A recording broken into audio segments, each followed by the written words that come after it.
Hello, my friend, and welcome or welcome back. Thank you so much for stopping by today. I'm so glad you could be here. We are taking a look at the Asylum that I have built for the upcoming Asylum Challenge. Just real quick for those who are unfamiliar with the Asylum Challenge, the idea is that you are one sim in a household of 8. We are only allowed to control that one sim. She has been there kind of wrongfully put into the asylum and needs to prove that she is capable of living outside, being an active, functional member of society. So in order to do that, we need to complete, in the version that I will be doing, the hard mode, 4 aspirations. We have very limited resources to do that, especially in the hard mode. And in the live stream, I had built the majority of this, but there was definitely things I wanted to come back and look at. And I will say thanks to Dark S, who was in the chat that day, I learned that there was a lot of rules that I was misunderstanding. And after further investigation, I found out that that was because I was looking at old versions of the rules. So I will try to link the newer version down in the description. So using those rules, and which are much clearer and easier to go through than the original listings, I was able to kind of get a better idea of what I needed to do. And kind of off stream, I did some landscaping. I wanted it to look a little bit unkempt because with everything being so cheap inside, it made sense that this isn't the most well-kept asylum. So we'll just take a quick tour, and then you will get to meet the asylum members as I create them.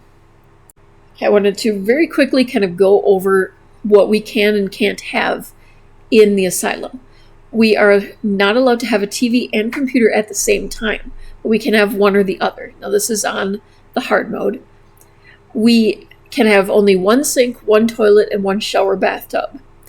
We are not allowed any more than 4 bed spots, and they have to be like the cheapest bedding. There can be only a total seating for 4.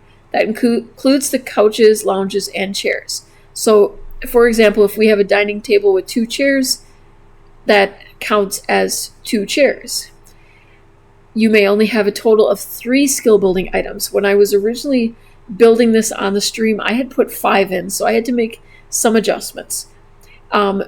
Computers, stoves, bookcases, mirrors, planter boxes, and TVs do not count as skill items. So I did include things like the bookcase and a mirror, obviously a stove and fridge and that sort of thing so that we can cook. So we have those in there. I needed to keep in mind that we need to make money, but also try to plan ahead for other skills and other aspirations that I plan to do. So let's take a look at what's inside. All right. I will have a main entrance here, which is kind of meant to give the impression that this place is kind of fancy. And it's definitely not once you get inside. Security is kind of tight. This door is always locked to the patients. So they will not go past this point except for our main sim when she will be heading out to jobs if she has a job for aspiration. So walking in, the first thing you see is basically directly into the bedroom. There's no privacy in this place. There are cameras everywhere, and it's just, what you would expect, I guess. Over here we have our lovely kitchen, which has all the necessities, and that's about it. It is very bare. I'm not expecting to add anything more. I wanted to keep this looking as clinical and boring as possible. We did put the chess table here. Originally, when I was building on the stream, I had decided on a telescope, but I changed my mind. I have a couple of reasons for that. The main one being this does kind of give us an extra 2 seats, but also it allows us to play with others, which can increase our social and our fun and a skill all at the same time. And while doing that, we're actually giving skills to whoever we play with. And I think that that could be very important in the long run. Through the kitchen, there's a door into the bedroom, or the dorm, I guess we would call it. And in here, we have a closet. So I thought, if a couple of our patients decide to get involved with each other, we have them covered with a place to, get away for a little entertainment. I did include a mirror here. I thought it was kind of funny because it's right underneath a camera. And then, of course, the 4 beds that we're allowed to have. And these are the cheapest that I personally have in-game that are not custom content. So they really kind of fit the vibes. Through there's the bathrooms. Bathrooms is probably a bit of an exaggeration. It's basically a toilet room and a shower room. I did want to go with the tub shower combo option that I have because I like the options that it gives to have either a bath or a shower. Sometimes, a good bubble bath can relieve a little stress, but a nice quick shower is definitely helpful when we have 7 other Sims in the household who need to get in there too. Outside, I've created like a covered patio space, and that is where we have our second skill building item, the easel. Probably a bit of a cop-out, probably one of the easiest ways to make money in the game, but I do intend to limit what we do with that. Like I could only sell through Plopsy or something like that, or only one painting every so many days, something to limit the income we make from it, just to keep it from getting too easy. Over here on the other end of the yard, I have the gardening spots. Gardening can also be a great way to make money, and there's at least one aspiration that covers that. So definitely an option I wanted to have in there. I also am looking at possibly doing the bodybuilder aspiration.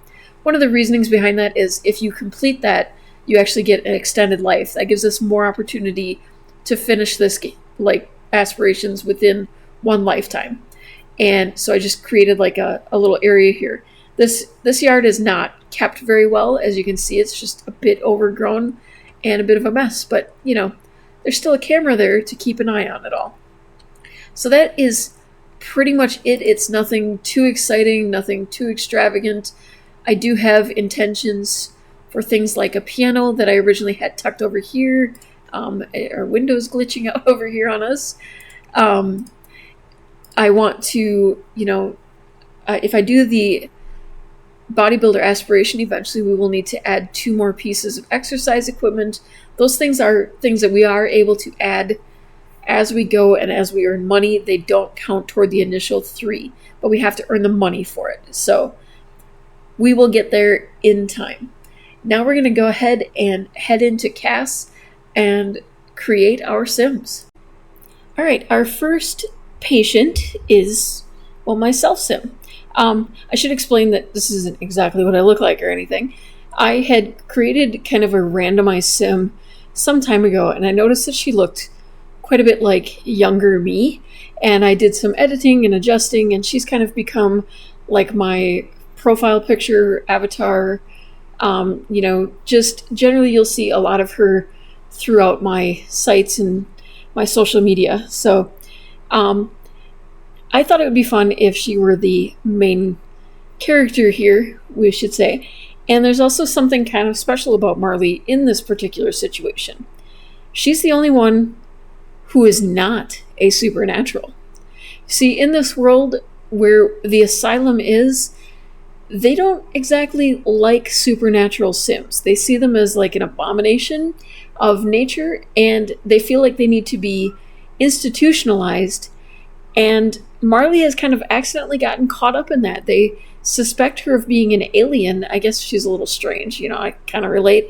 And so they just think that, she belongs there, and they're hoping that she will goof up and show, her true side. And Marley needs to prove herself. So she is going to be completing as many goals and aspirations as she can to prove that she is a functioning member of society and not one of those supernaturals. Well, now let's meet the supernaturals. Anaya is the first one. She is an alien.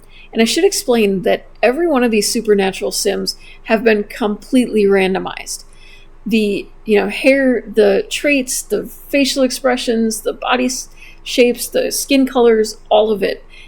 It's been just like a dice throw to determine how many times I clicked for each and every situation. Let's just say that it took way longer than I expected to create all of these Sims, especially since they're all wearing exactly the same outfits. They have no makeup allowed, no accessories. It's literally the same thing for almost every outfit. The only difference is that their sleepwear, oops, that's athletic wear, she's wearing makeup. She's being defiant on me. Their sleepwear has these slipper type shoes, and their swimwear, I have removed her makeup, no joke, like a dozen times already. She keeps putting things on. I don't know if it's because when I switch back and forth between the two, they're linked. I have always had the worst trouble with that. But there's the swimsuit that all of the females are wearing. And the males will be wearing basic, like, boxer type ones. You'll see that shortly. Tatum, oh, I forgot to go over her traits. Anaya is paranoid, erratic, which is required of all of them, and neat, and she aspires to be a joke star. Tatum is our second. She is a vampire, and she is a horticulturalist, mean, and the erratic. And she wants to be a country caretaker. I'm not sure how that's going to work out for a vampire. And her dark form is very similar to these. I didn't bother too much with creating a lot of variety there because I was trying to keep them looking kind of all very similar. Tucker is our mermaid sim. He is lazy, high maintenance, and also erratic, and he aims to be perfectly pristine. And we can take a quick look at his mermaid form here.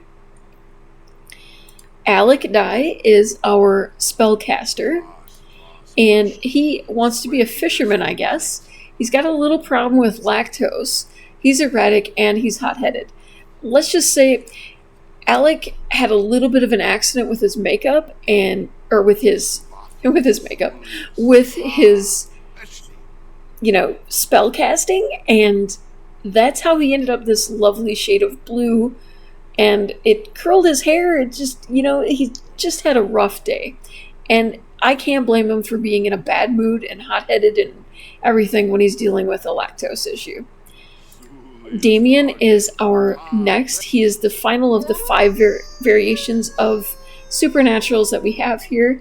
I did consider doing like a ghost and that sort of thing, but I felt like we kind of want ghosts to happen, not to be already part of it. Damien is our werewolf sim, and he also rolled neat, which is kind of lucky for us. But he's a dance machine and childish, so I'm not sure how that's going to work out.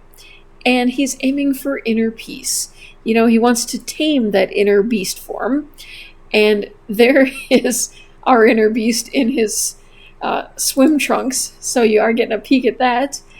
And yeah, every outfit is exactly the same. He's not wearing his shoes in his beast form, but you get the idea. And then moving on to our next, and for here I rolled a die and kind of looking at the 1 through 5 in the order that they are in the Create a Sim menu here.